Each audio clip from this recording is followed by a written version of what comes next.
As everybody knows, Dewayne Colwell is one of our highly skilled turners, and he paid me to say that. You know that. Yeah, how much you want? That's right. I might need a bigger tip. But anyway, tonight is what, Inside Out, Dewayne? Inside Out, yep. I'll just let you take it away and go for it. Well, first of all, I want you to know that I did join the AAW, so I'm insured. So when this thing jumps off and hits Roy back there, you'll be all right, Roy. So what I'm going to do tonight, get a couple of these.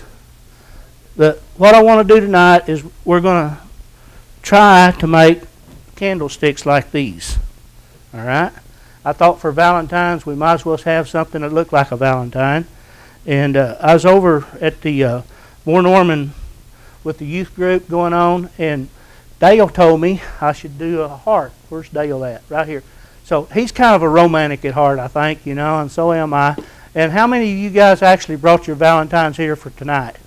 I see 2 or 3 of you, right? All right, good deal.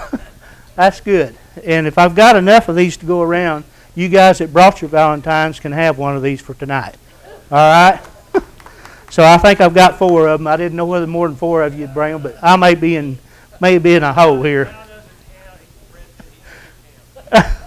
So what is, I have got some handouts, and if somebody can help me hand these out, Jim, they're right there on the end.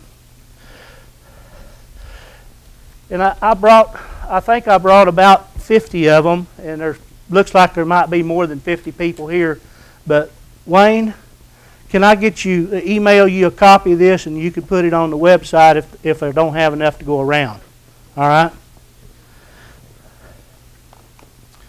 So what Inside Out is you take a couple of blocks of wood like this, and I want you to kind of lay them down, and we're going to match the grain as good as possible. And then we're going to turn the outside shape. I'm going to have a half a heart turned in here. And then basically I'm going to turn it around and come up, and then we'll turn the other side. But to start out with, I think I've got those like that. Just lay them down to where your grain looks like they're matching, and kind of mark which side you want. And if I want it to look like that to start, when I get through, I'm going to have to rotate each of these 180 degrees and turn the inside first. All right?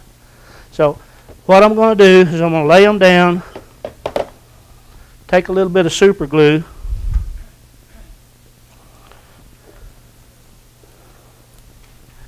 and I wound up buying this gel super glue, and I don't know whether I like it or not. The verdict is still out. It's a little bit thicker.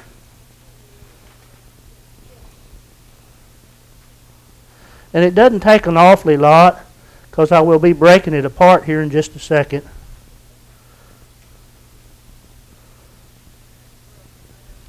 And you could use regular tight bond glue and put a little bit of like paper sack, like you'd get at the grocery store. You turn out a little pieces of paper sack and put tight bond between it and glue it together. That works real good too. What I'm going to do is I've just got a little bit of super glue on that one, and now I'll spray this one with accelerator. Line it all up.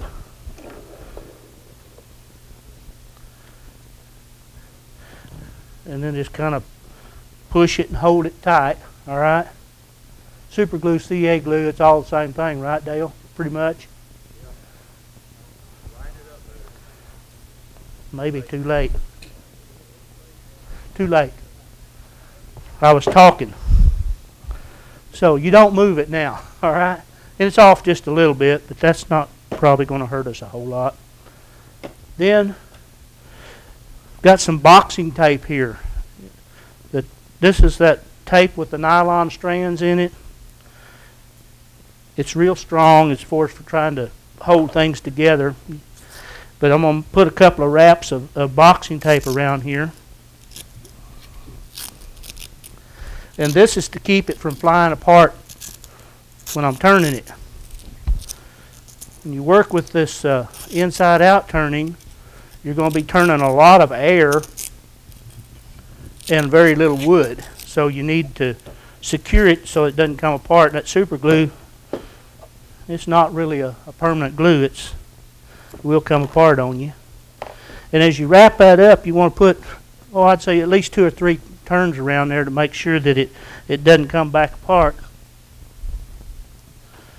I'm going to wrap the other side now.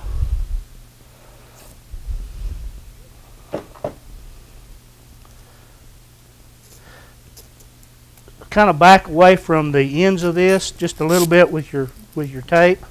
You don't want to be right up on the end. 'Cause what I did on the rest of these that I've done is after I get it taped up, I'll go ahead and take it back to my miter saw and cut the end of it so that it's nice and flat and square across the end here. It makes it turn a little nicer. Then it's just a matter of finding that glue line right here in the center, and we're going to measure down and try to find the exact center of that glue line. So this stock is exactly 2 inches. So if I mark it there on the 1 inch mark, it ought to be right on. And then I'm going to mark it on the other side the same way. Now this one I've got shifted off one way and then the other, so I'm going to have to improvise a little bit, and I'll measure from this side that's on the inside edge to this inside edge. And I've got 1 26/32, so that ought to be pretty close. Pretty close. What's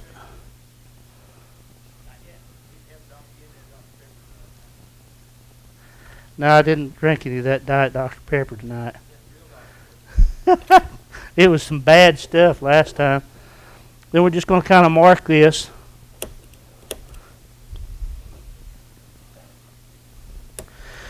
And I'll take it to the lathe. I'm using a clutch drive.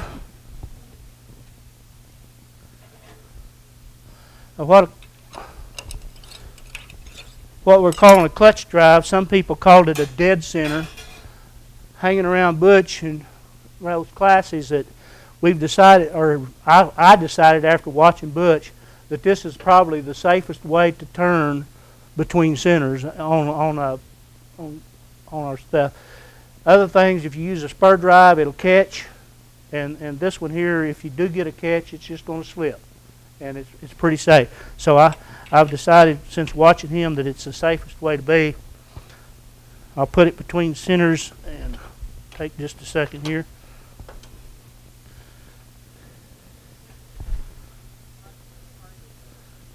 Yeah, I'm fixing to do that. I got it up here so you can see it on the camera.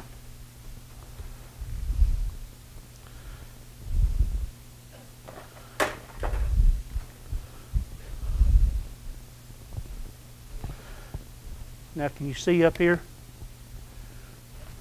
Can I turn that light on? Is that going to mess you up? Is it all right? So what I want to do next is locate or decide which is going to be the top and which is going to be the bottom of this project. And I think I'll make this the top and this the bottom. And then you have to kind of decide whether you want that heart positioned on the shaft, and let's just kind of put this one in the center.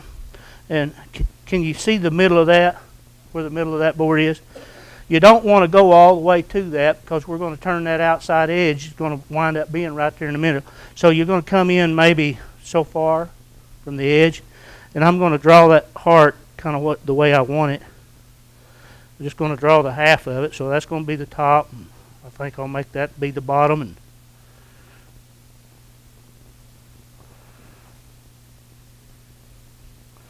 And that looks about like, sort of like a half a heart. And then you want to blacken that in good enough that you can see it easily while it's spinning.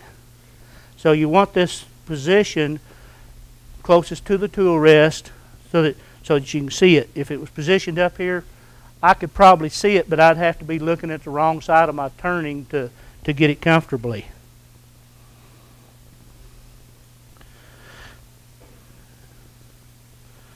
So when I turn that on, you want to have that dark enough that you can visibly see it, and then you'll be turn into what we call a ghost. You won't see all of it. You'll just see part of it.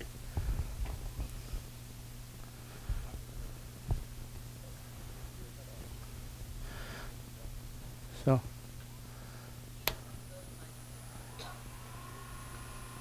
now, can you see it? I can't really see it. Can you see that mark in there now? Huh? You can see it? Nah, it's too much light shining on it for me. But if you guys can see it, I can see it. Next thing I'm going to do is take a parting tool, and I'm going to cut into it. Can you see it there now? I'm going to take my parting tool and I'm going to make a cut. About like that with my parting tool.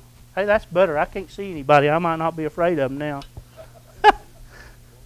So I want to clear that point just a little bit, but I want to make a parting tool cut in here.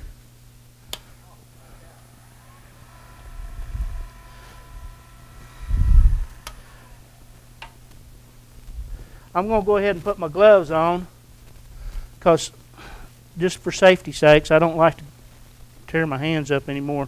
I got old man skin. He's a wimp. And some of you guys know what I'm talking about. As you get older, your skin gets thinner and you just not as tough as you once was. So get here, and we're just going to go straight in. Well, not really straight in, but I'm going to try to cut as straight as I can on that little line that I just showed you.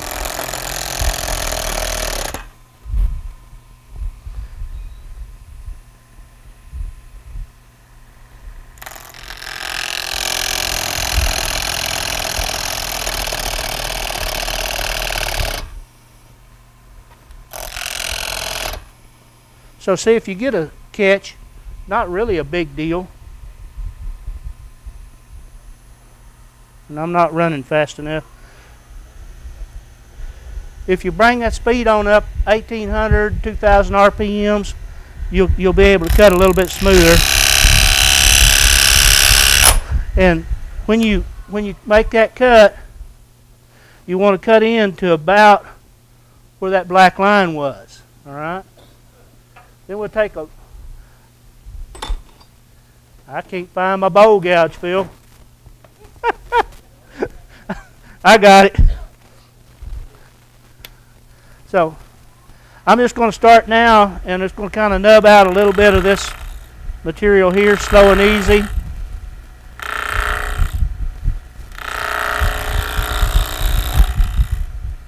And what I like to do is kind of like we teach them in school, is to get a good anchor and then get on that bevel, get it started, and just kind of move your body around.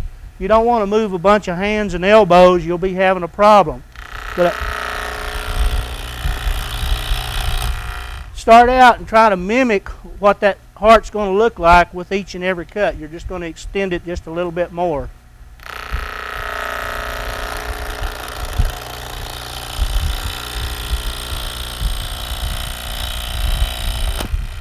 Now,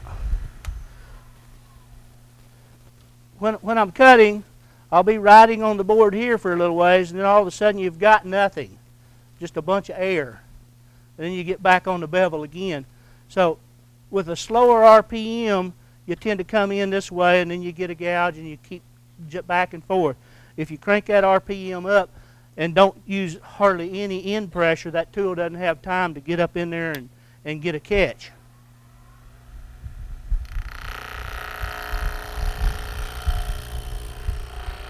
This is what Phil calls floating the bevel. I'm actually kind of rubbing it a little, but in reality, more than rubbing, I'm just floating it around. The danger points here is to run that gouge into this end here. It won't really hurt anything as long as you're using this clutch drive. It won't be a big deal, but you're probably going to mess up your project. You're going to get some splits and cracks coming in it.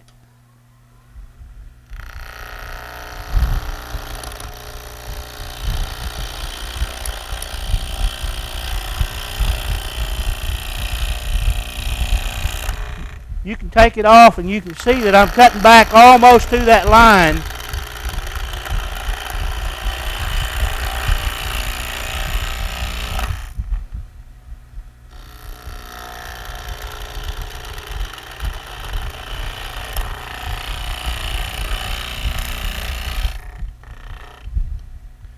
Make one more pass here.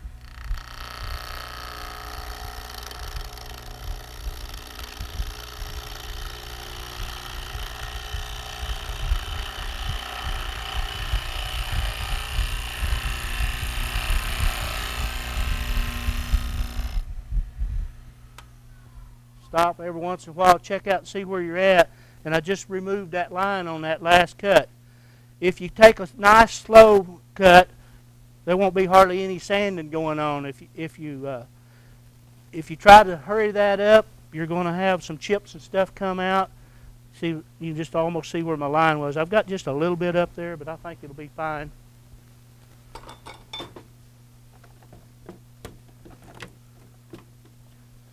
Now, some of you guys went over and seen Mike Hunter do a demonstration at Tulsa, and he was selling these little tools here. This is a little Swan neck tool.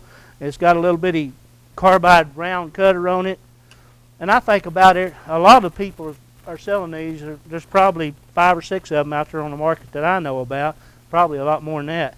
But I'm going to use this tool, and you could use just a regular hook tool to get up in there and clean that out. And I have even used just a round nose scraper. Round nose scrapers are, I think, a little bit more dangerous. Start out with that tool kind of pointed downhill just a little bit, and then I'm going to more or less raise it up to the wood. And I don't want to gouge it too hard. I'm just going to barely take it off, little bitty baby cuts here. Just nub that off.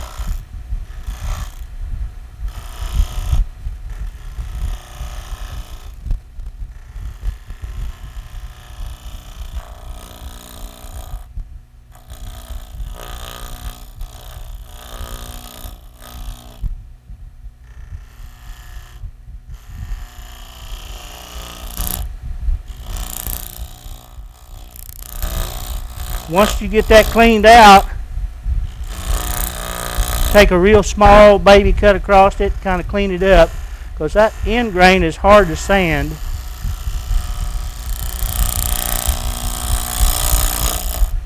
If you take just a smooth cut, then you won't have much sanding going on. I can probably clean that up pretty easy with just a little bit of sandpaper.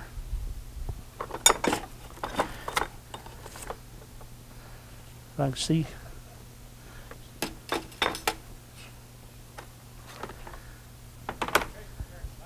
I can't see my sandpaper, Phil, so 220 is all I can see. I can't find my 150. when you can go ahead and sand this with just a strip of sandpaper.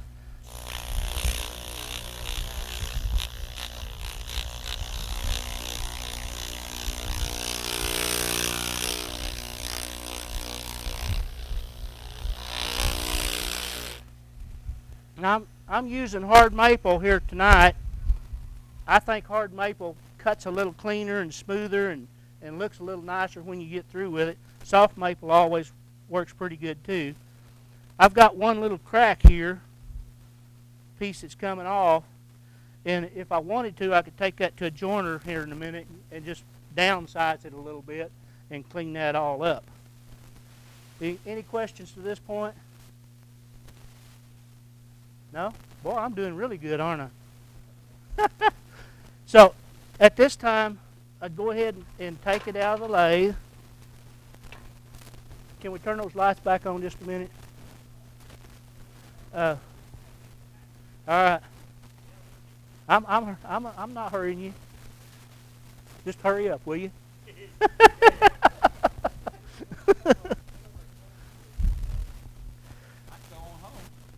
So it's just a matter now of removing the tape.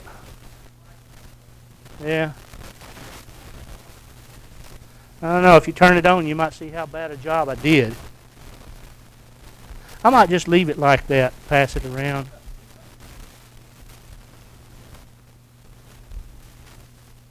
You have to have fingernails or thumbnails to take this tape off. So,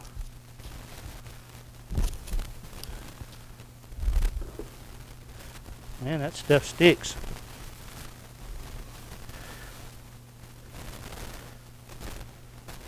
Can't let go of it. It likes me. That was pretty easy. I did a lot of writing there. And the main thing I wanted to warn everybody about is make sure that you use the tape. That's important, all right? And your design here can vary whatever you want it to be. It doesn't have to be a heart. You could just make a square block or whatever and get it done. Am I turning off? Let's try it now. All right. Is that better? Can you hear me? So what I'm going to do now is just take a wood chisel and a mallet and bust that little bit of super glue that I put in there loose. I tried this with a piece of poplar. Woo, that got loud, didn't it? But I tried that with a piece of poplar, and poplar did all right, but it tended to crack and split.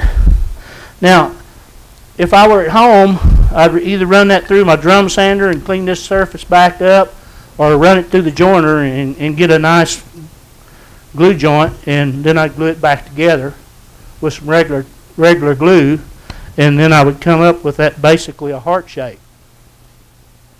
I'm going to quit there because I don't want to spend a lot of time watching glue dry.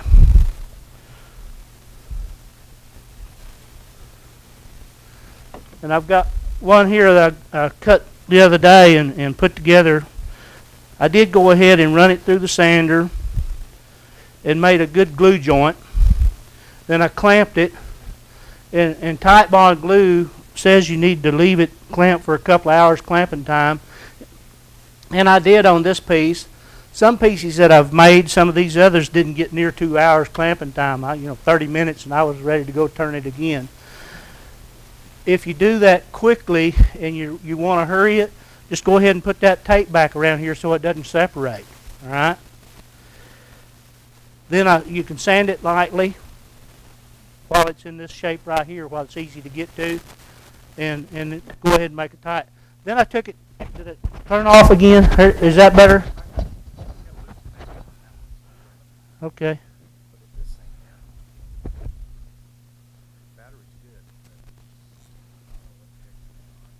I may just have to speak up. Can you hear me now? Sort of.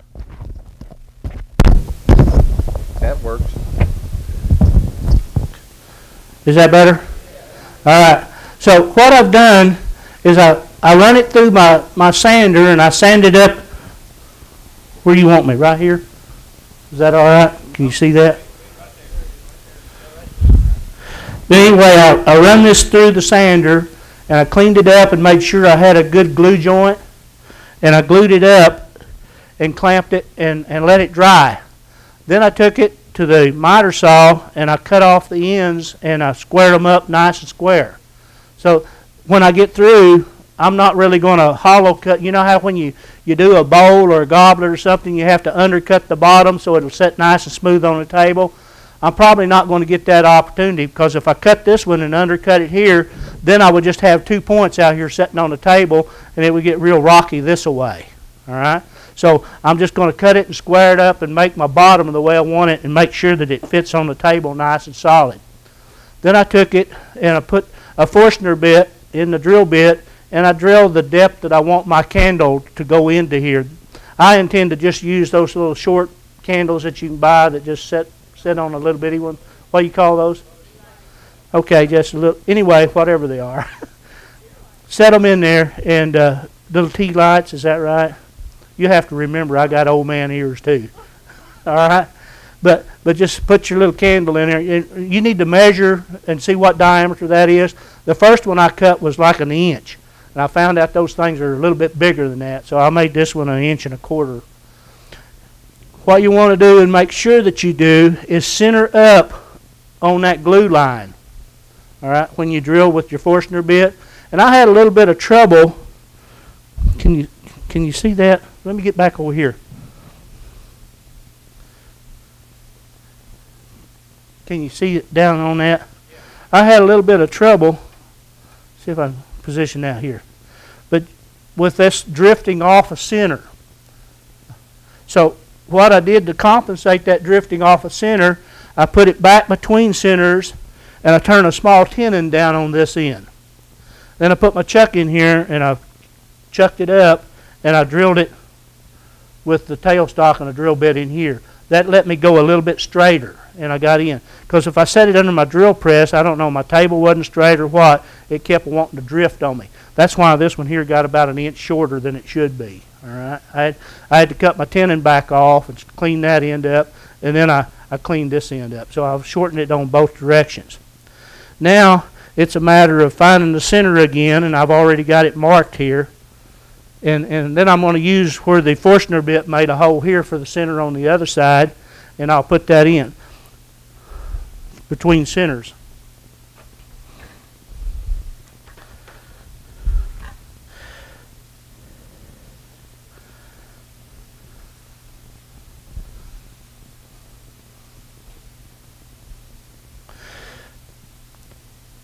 Now then, what I'm going to do now is just get my roughing gouge, and I'm going to round this out, just make a round piece off of it. I might trade tool rest here for just a second.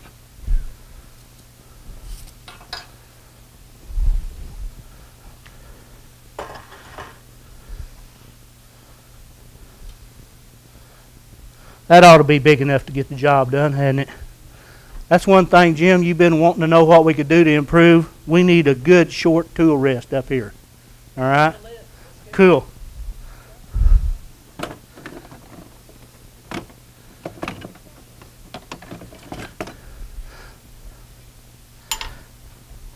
I should have brought my little baby roughing gouge that I've got, that I like it a lot better, but it's a little big to set in the deal. So again, it's just get an anchor, get on the bevel, find the chips are flying across, and make your cut.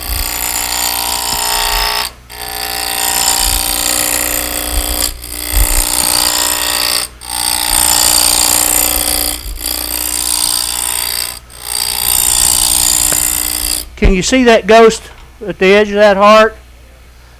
What I want to do now is cut down to that heart, all right? I want to cut down the end and just barely touch that as I'm rounding out here.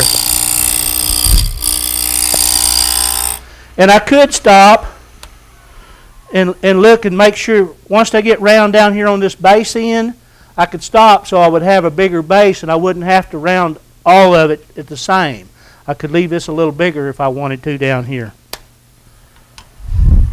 And it might look a little better, might not.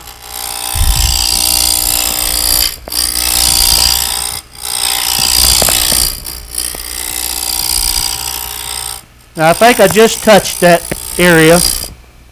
You can see on the ghost how it got thinner. If I stop it and look at it, what I'm wanting to see here is a nice crisp sharp edge. If I want to make that a little thinner, I can make it thinner, and my heart will get thinner this way at the same time. So, you know, it's your choice. I kind of liked it a little bit fatter looking like that, but you can do what you want to with it.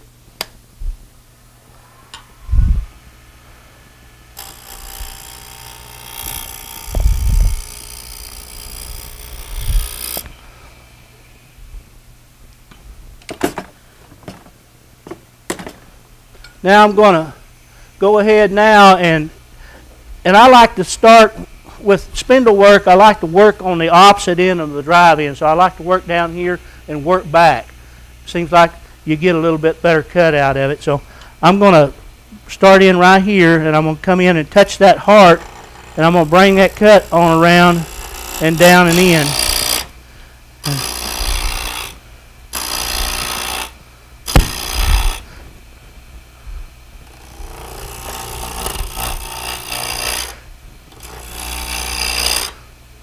And I'm going to cut that down to where it's about the size of that little candle holder on the end. And you know, you can have an option of cutting that however you want it. And I don't think you can see the end right here, but I don't want to cut it so small that I get into where my candle's going to fit. I want to make sure that I've got a 1/16 of an inch or more all the way around the diameter where I cut that. And right now it's not quite rounded out. I've still got some flats. I'll continue to cut it until it barely rounds out and then quit.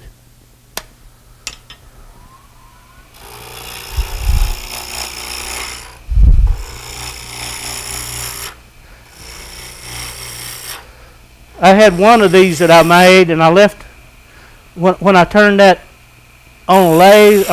When I drilled that hole and it drifted off center, I had to leave a little flat area right there, and then when I got through, I just took a little sandpaper and cleaned it up. So I think this one's close enough on center line that I can pretty much round that out. I'm going to stop it and look at it and see what it looks like. And it just rounded up, and I've still got 1/8 of an inch all the way around before I get into the hole that I drilled from the candle. So that'll be good. Go ahead now, and I'm going to shape the rest of this top of the heart.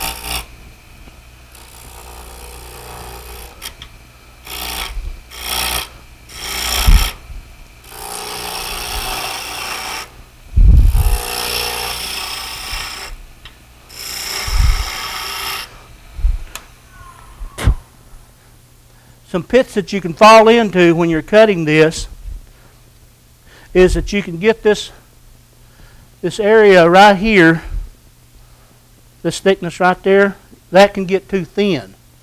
And if you've got a much pressure on your tailstock, it'll literally break this right here while you're trying it.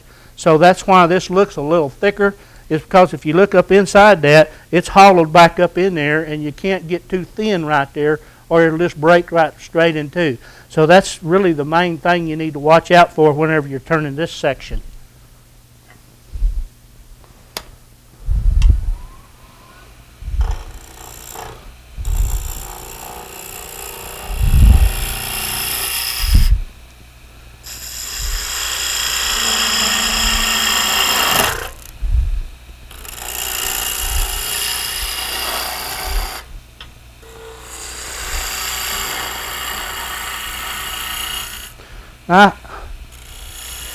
I floated a couple of little rings on that other one. You want me to float a ring on this one or not? Yay or nay? Huh? You like a ring? Okay, if you want to float a ring,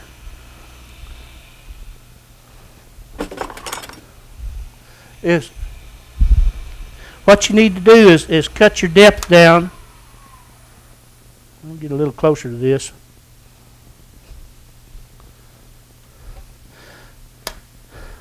Make a cut into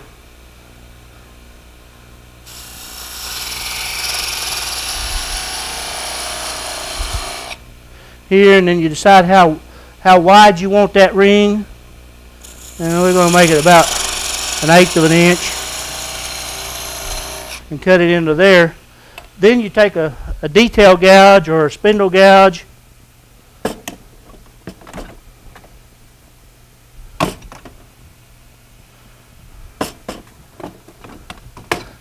I can't hardly tell in the dark which one's a detail and which one's a spindle. When you round a bead over, you start in the center, and this end of your hand wants to make like a little horseshoe shape, like so, twisting action at the same time. And the tighter you make that little horseshoe shape and everything, the tighter that bead is. But you're just going to kind of round the top of this over so it looks decent.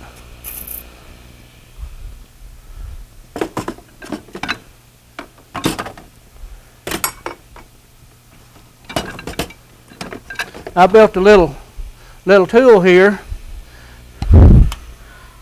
Can you see that hook on there?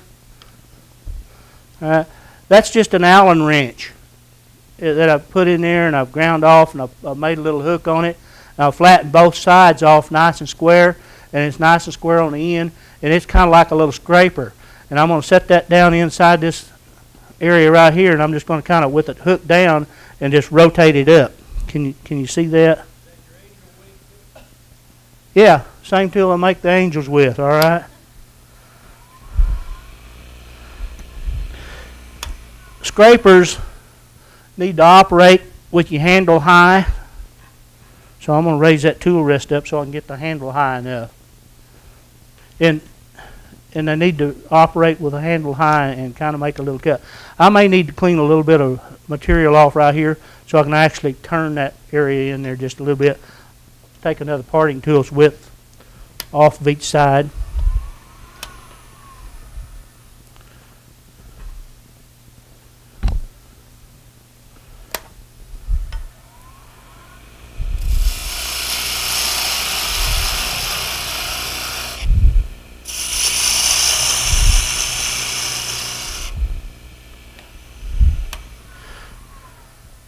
Reposition this thing where I can cut. And you know that, I'll tell you this before I start, you have a failure rate of about 25% on these rings. Plus you got to stop and think that this thing is glued together in two halves, right? So I've got even a little bit more delicate kind of a ring than normal.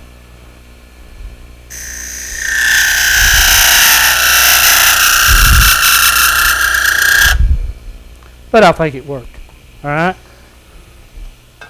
Then it's just a matter of cleaning that shaft off and getting it to the size that you want it.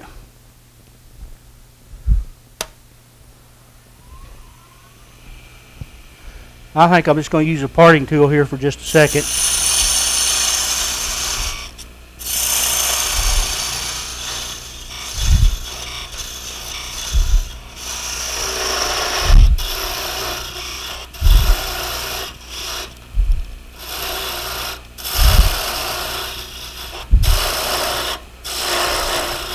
I don't guess there's really any rules on what tool you have to use to do that.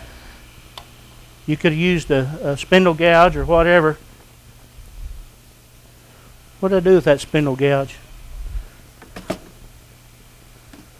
I'm going to shape the bottom of the little candle holder here.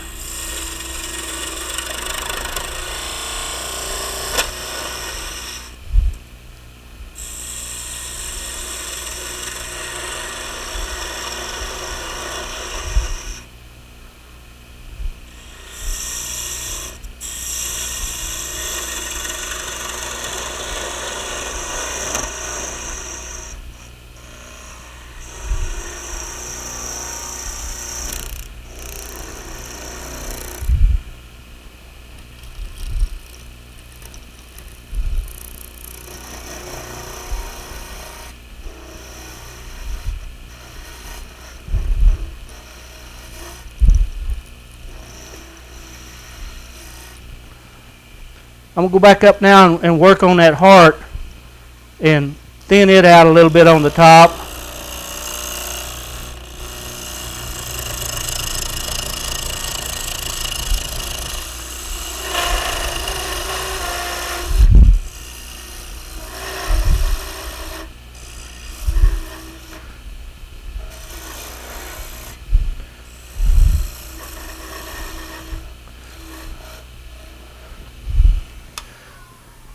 Butch has always taught us in our classes, when you're cutting, you always cut downhill, right? I'm talking to you like you're beginning people, and you probably already know all this, but the wood of the grain it's got grain in it, and the grain's kind of like a bunch of straws. And if I cut downhill on those straws, one supports the other, but if I turn around and try to come back uphill, I'll get some cuts and tear outs, all right? So you want to cut downhill in both directions there. And I think I'm pretty well about where I want to be on that heart on the top side. I'm going to go ahead and thin it on down on the shoulders so that it looks a little nicer, and I'll stop, and I probably won't take a lot of thickness out right here. I'm going to leave that about like it is, but I'm going to thin this area out right in here. I think I'll do that with a bowl gouge. Really, a bowl gouge is I think, is probably the most usable tool in my box. I like it better than any of them. When I first took my very first class, I didn't have a whole lot of money to spend, so I asked the guy that's teaching the class, if you just could buy one tool, what would you buy? And he said, buy a 1/2-inch bowl gouge, and I kind of agree with him, because that's probably the most versatile tool in your box. Now I'm going to go ahead now and start turning down this hard on this side.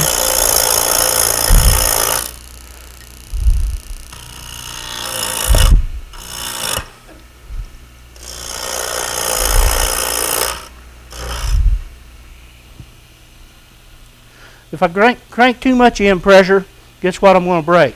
Right there, right? So I would rather see it slip a little bit and not break is to go ahead and put too much pressure on it and break it out.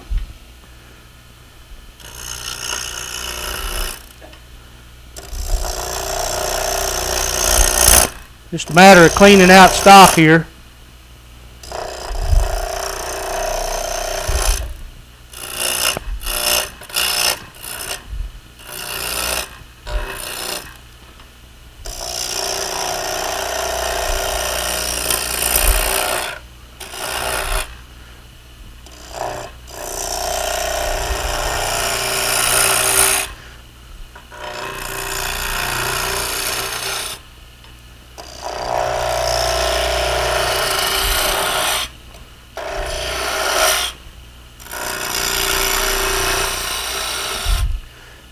I put a couple of small beads on one of those, and if you're running beads on this open air turning, I don't know what you're going to call it, but inside out or whatever, you got a lot of air turning. If you're running beads, it's about like running a bead on a regular round stock. It's just a little bit more delicate. You have to use a little bit easier touch.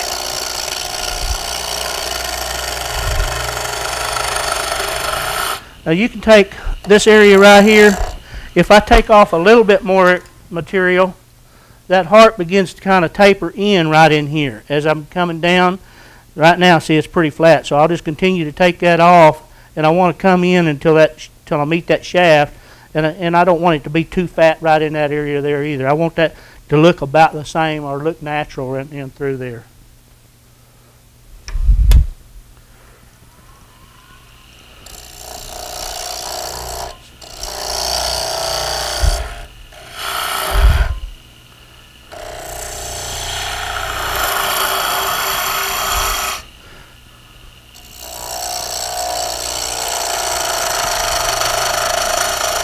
If you take off too big of a cut, you see I'm kind of bouncing right there?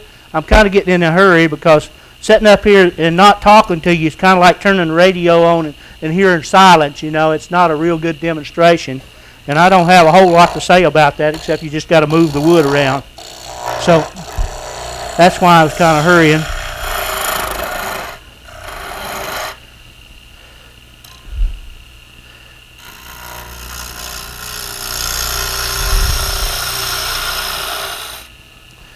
I think I've just about got that base about right.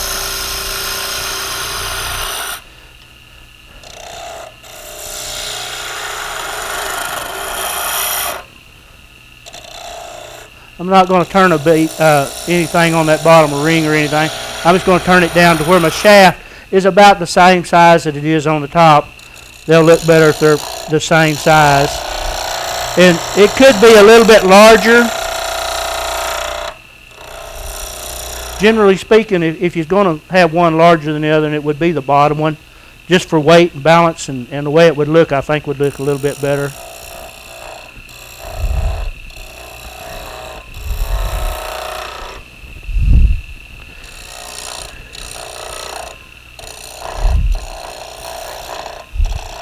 I'm going to stop it and see what that looks like. Kind of hard to see, but I'm beginning to get the shape that I want. I still got some flats right in here that I want to get rid of, and I'll continue to take that away until those flats disappear.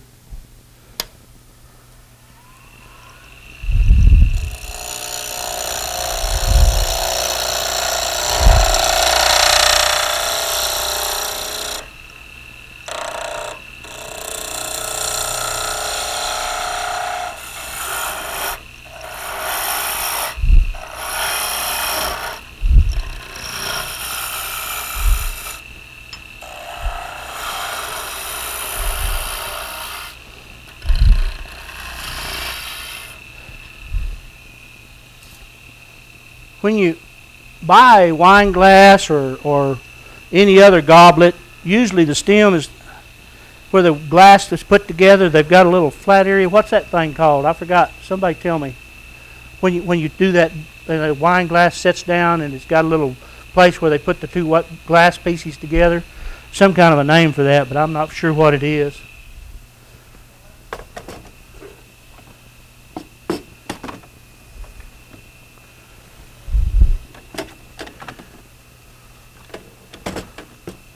Lost my spindle gouge again, but I'm going to try to duplicate one of those right here.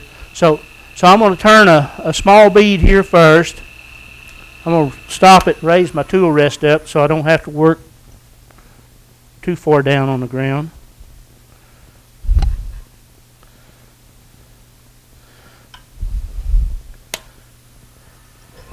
Turning a bead on a curve like that, to me it's a little bit harder than it looks.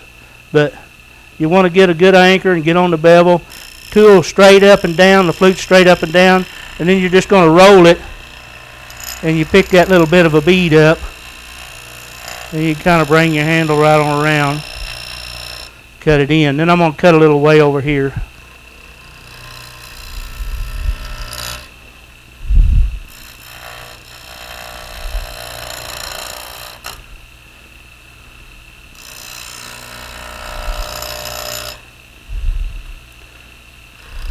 Shoot, I did one. I might try another one.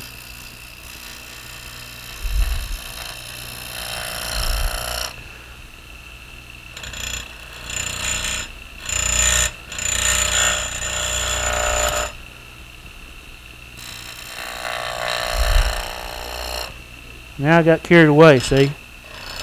Kind of enjoyed making beads.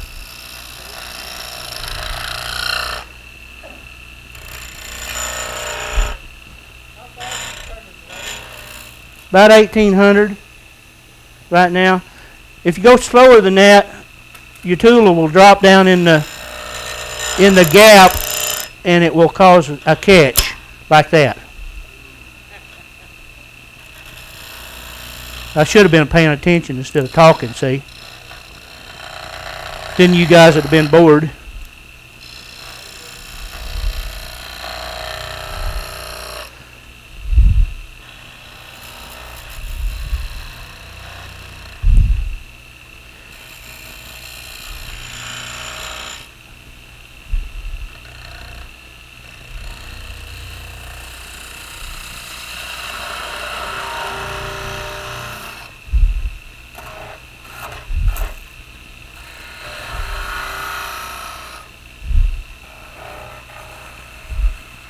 Or whatever that little thing's called. There it is.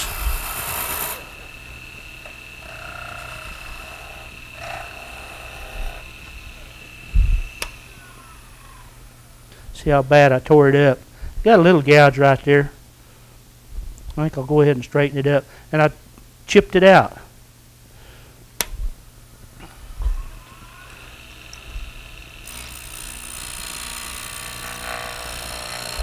I'll straighten that up at home. I'll take it and run it through my sander and clean that chip off the side.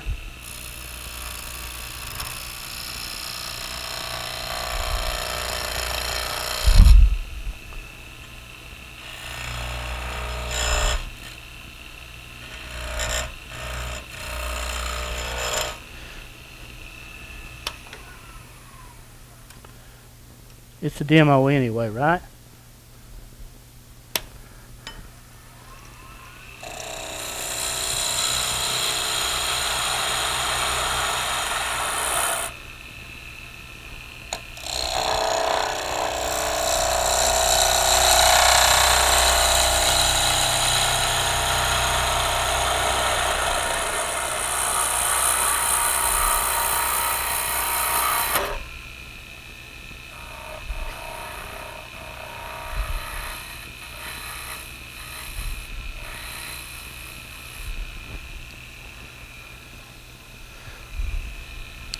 Make that a little rounding right in here.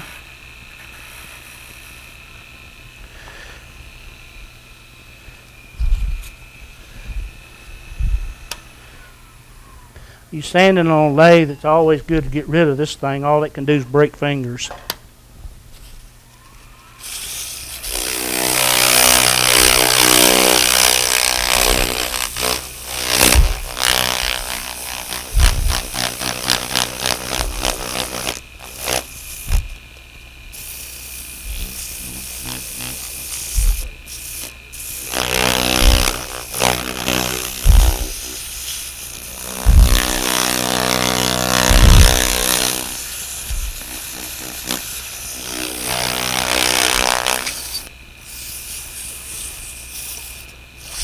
I'm not going to spend a lot of time sanding.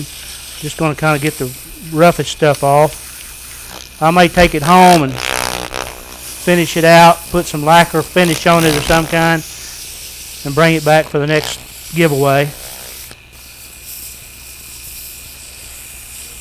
How do I sand the ring inside? Very gently.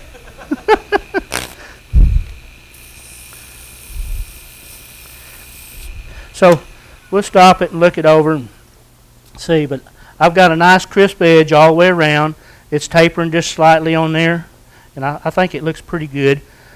I've got that one little chip out right there, but I'll run it through my sander and sand it this way through the drum sander when I get it home and clean that up. But I think it'll be fine. Any questions about that?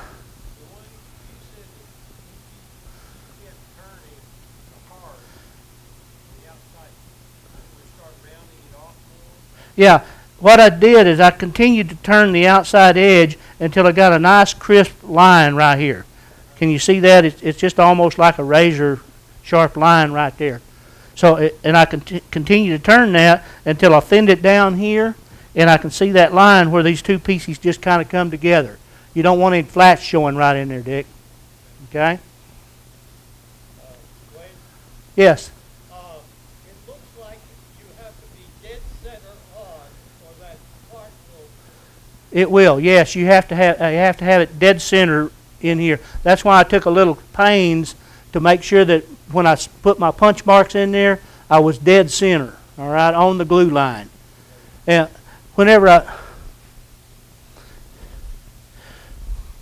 you did something smaller like this wine glass, that's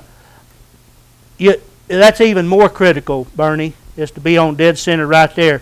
And this was just like a couple of pin blank size pieces. And I did exactly the same thing I did here, is I just turned the shaft. I drilled a hole in it the same way with Jacob's chuck, and I just drilled a hole. It was mounted on here like that. And I drilled a hole with my Jacob's chuck. Then I built this base as a separate piece. I built it just out of a solid piece and turned it round. And I left I cut a little hole down in here, and I left a small tenon, about a 3/8 of an inch tenon on here, and I just stuck the two together with glue and glued it on. So this is all the same method as there. All you got to do is just cut a tenon on here, and you drill a hole up here. And the hole you drill up here needs to be slightly larger than the diameter of that shaft on the wine glass. You can buy these wine glass from the craft supply. They sell them. I think they're like $4.50 or maybe $5 now. But you can buy those wine glasses, or you can simply go down and pick out a wine glass you'd like to use on your own and cut the stem off with a Dremel tool. You know, those Dremel tools got those little sanding disc things that go with them, and they'll cut that glass right in two. I've got a nephew that's he's 14 right now, and he's made 2 or 3 of these. So if he can do it, I'm pretty sure you guys can. And he's selling them at a little winery, and he's getting $40 a pair of them. You know, so that's $20 a white. And he's buying these wine glasses at Walmart for about $3 or less. You know, and he's making a little bit of money and having a ball at it. You know, but they're fun. But these, that didn't take hardly anything, Bernie. I mean, that's just, you just touch it 1 or 2 times and you're done. All right. So I built this whole wine glass was probably maybe an hour's job, you know, to build all of it. When you built the base, did you line up the grain with the shaft? Well, it was impossible to do because the grain's running through and through, and the grain's running this way. I just got some mahogany. Here is what this is. It's just African mahogany, and the grain on it's pretty tight, and it's not real drastic looking anyway. And you know, you can still see the glue line. You could segment a piece. I've made several of these wine glasses with segmented bases on them, and put 6 pieces around, and maybe use something like a silky oak or that out of there, and put it in there. What's leopard wood, snake wood, lace wood? All of it's the same thing. Silky oak's what it is. But you can put that in there, and when you cut through it the right direction, you get those spots show up in here, right? And then you can put maybe a purple heart or something in between it to divide it out, and it comes out looking really nice.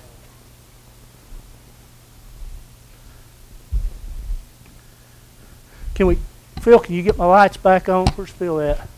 Somebody want to turn those lights back on for me? I bored him to death, huh? All right. I wanted to show you a couple of other pieces. How are we doing on time, Jim? Have I got enough? All right. So, I went up to Tulsa here a while back and did a demo on my cobra snakes. And some of you seen those projects. I think I had one at the fair that had a couple of cobra snakes, and it was an inside-out turn in the same way. You basically put them together and you turn the outside shape of the cobra, all right?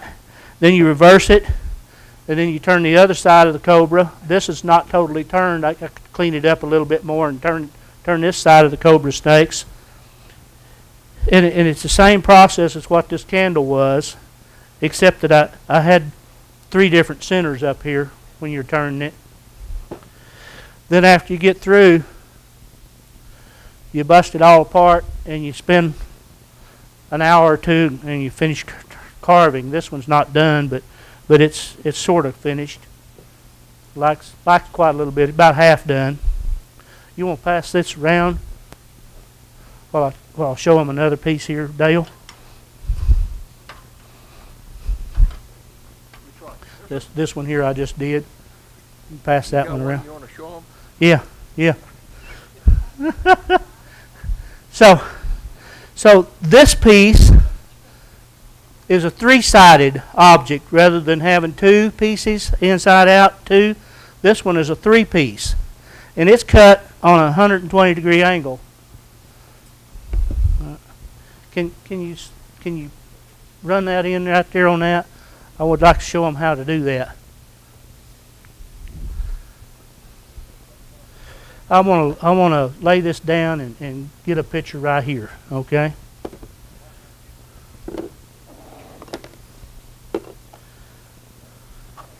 So, if I had a block of wood, all right, can you see that?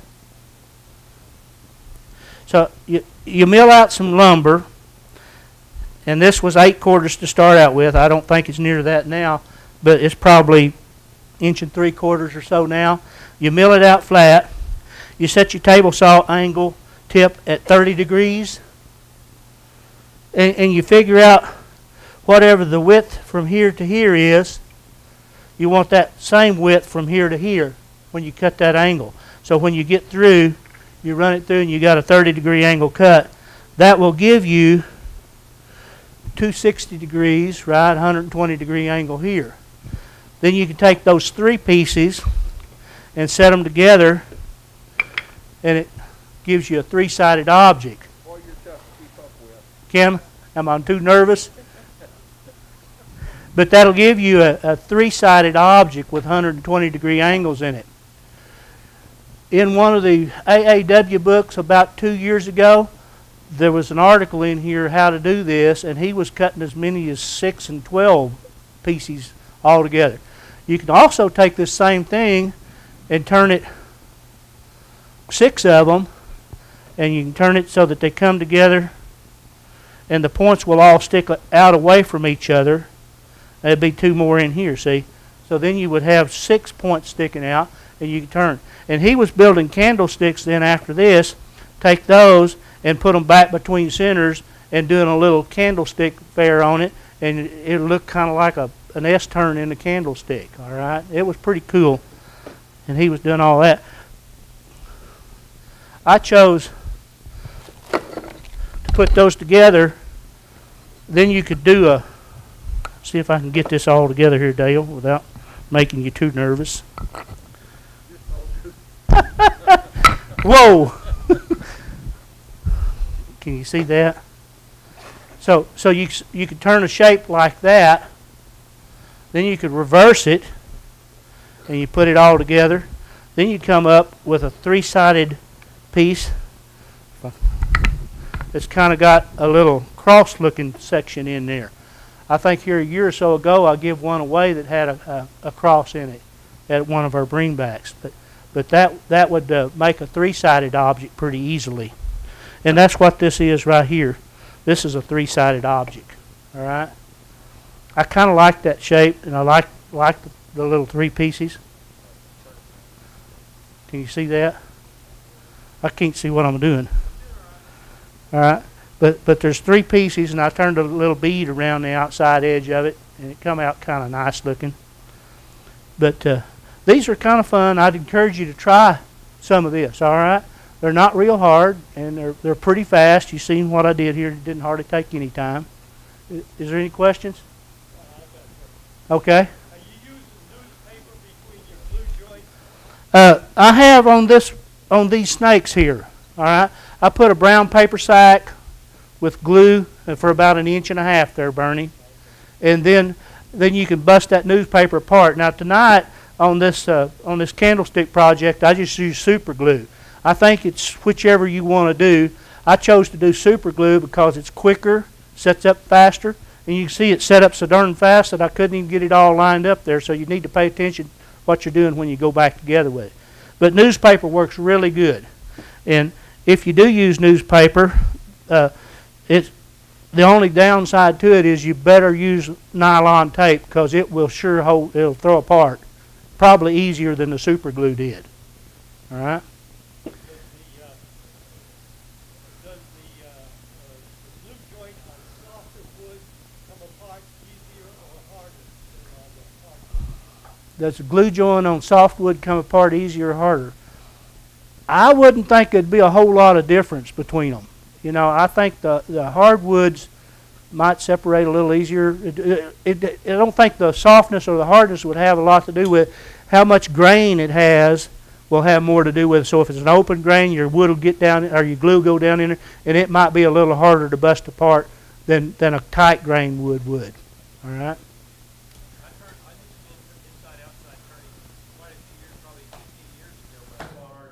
Uh huh. Elmer's glue.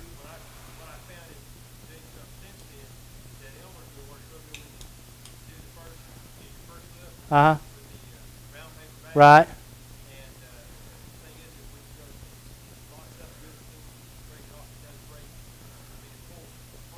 Right. Yeah, Elmer's glue is the same thing as the Type Bond. It's just a different brand. They're both hide glues. Yeah. Mm-hmm. Yeah, I think I like the paper if you've got time to wait on it to dry just a little bit. It works really good. Any other questions? If not, Jim, I'll turn it back over to you.